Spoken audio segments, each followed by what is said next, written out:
So here are some fun ways with which you can introduce music in your child's life. Number one, encourage them to produce different sounds. Experiment with different rhythm and rhythmic sounds to work on their attention, learning, and memory. For example, you can ask them to play the same music faster or slower.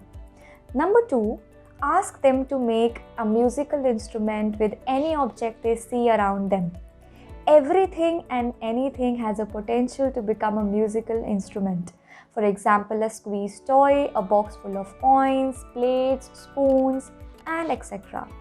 Ask them to improvise and play sounds on them. I am here to talk about different challenges as well, which will help on your child's creativity. They will try and find different solutions and try to solve the problem. Number one, building a house of cards. Herein, they basically have to make a structure with the help of cards. They will have to balance and make different shapes. It will help them improve their concentration and memory skills. Number two, playing a game of different accents.